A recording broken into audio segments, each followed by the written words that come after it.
پیارے پیارے اسلامی بھائیوں، یہ حقیقت ہے کہ جو لوگ اٹھتے بیٹھتے چلتے پھرتے سوتے جاگتے کھاتے پیتے اور گفتگو کرنے میں پیارے پیارے آقا میٹھے مدینے والے مصطفیٰ صلی اللہ علیہ وبارک وسلم کی سنتوں کو اپناتے ہیں تو اللہ پاک کی رحمتیں ان پر چھما چھم برستی ہیں، کیونکہ سنتوں پر عمل کرنے والوں کو رب کریم کی رضا نصیب ہوتی ہے۔ سنتوں پر عمل کرنے والوں کا شمار رب کریم کے پسندیدہ بندوں میں ہوا کرتا ہے۔ سنتوں پر عمل کرنے والوں کو خوف خدا نصیب ہوتا ہے۔ سنتوں پر عمل کرنے والوں کو فکر آخرت کی سوچ ملتی ہے۔ سنتوں پر عمل کرنے والوں کو حقیقی محبت رسول صلی اللہ علیہ وسلم نصیب ہوتی ہے۔ سنتوں پر عمل کرنے والوں کو کئی شہیدوں کا اجر و ثواب حاصل ہوتا ہے۔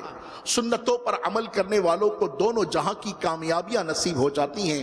سنتوں پر عمل کرنے والوں کو پیارے آقا مکی مدنی مصطفیٰ صلی اللہ علیہ وسلم کی خوشنودی اور قرب حاصل ہوتا ہے۔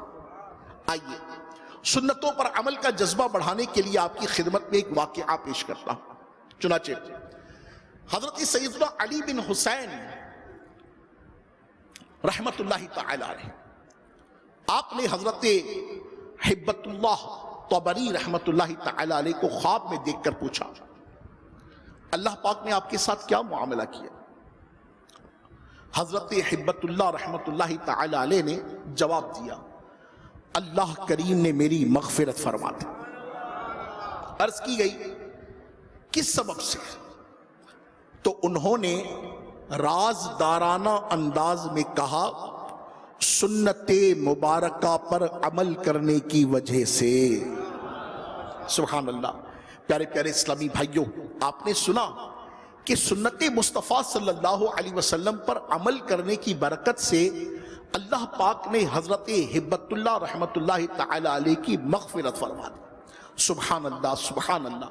یاد رکھیے، ہمارے بزرگان دین رحمہم اللہ المبین، صحابہ کرام علیہم رضوان اور صحابیات آپ صلی اللہ علیہ وسلم کی ہر سنت کریمہ کی پیروی کو لازم و ضروری جانتے تھے، اور بال برابر بھی کسی معاملے میں آپ صلی اللہ علیہ وبارک وسلم کی فرامین اور سنتوں کو چھوڑنا پسند نہیں کرتے تھے۔